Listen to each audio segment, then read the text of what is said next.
Tips memilih kulkasnya, Bunda. Jadi sebelum membeli kulkas, kalian harus mempertimbangkan beberapa hal nih guys. Yang pertama-tama kalian harus tahu dulu berapa lebar dan tinggi tempat yang kalian punya nih. Supaya nanti pas beli kulkasnya bisa maksimal belinya ukurannya. Nah kalau kalian kulkas itu ada ukuran liter-liternya nih guys.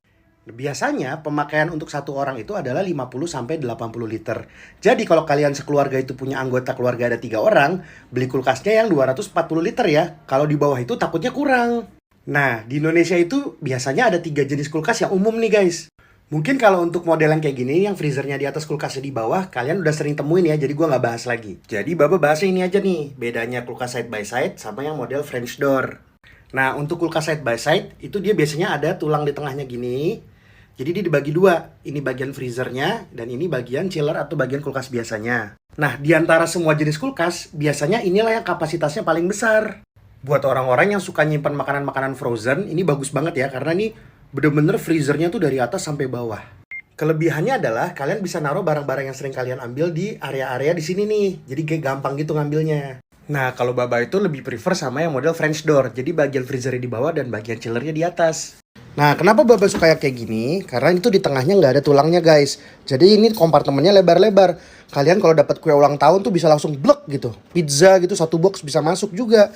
Kalau yang side by side tadi nggak bisa karena dia ada tulangnya di tengah. Terus yang bagian freezer bawahnya, nah ini biasa dibagi nih. Ini buat makanan yang mentah, kemudian ini untuk makanan yang udah setengah masak, dan ini kayak buat es krim dan lain-lain gitu ya.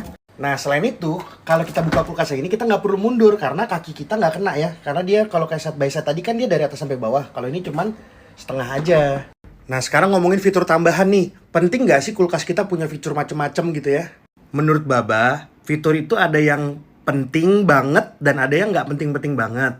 Kalau yang penting banget itu menurut Baba adalah adanya fitur ice maker dan fitur boost. Jadi kalau kalian lagi lupa gitu ya, misalkan belum bikin es batu, tuh bisa cepet banget bikin es batunya. Tinggal masukin air di tempatnya gitu ya. Nah kalau yang selain itu menurut Baba nggak terlalu penting. Kayak misalkan contohnya ya, ada yang water dispenser atau dispenser air ya.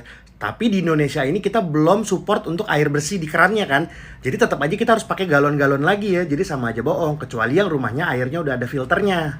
Dan yang terakhir yang nggak kalah penting adalah masalah efisiensi ya. Sebenarnya kalau wattnya sih bisa dilihat, tapi yang terlebih penting adalah kalian harus tahu nih si kulkas itu rata-rata pemakaiannya stabil atau enggak. Biasanya dia ada Energy Star atau Energy Guide gitu tulisannya.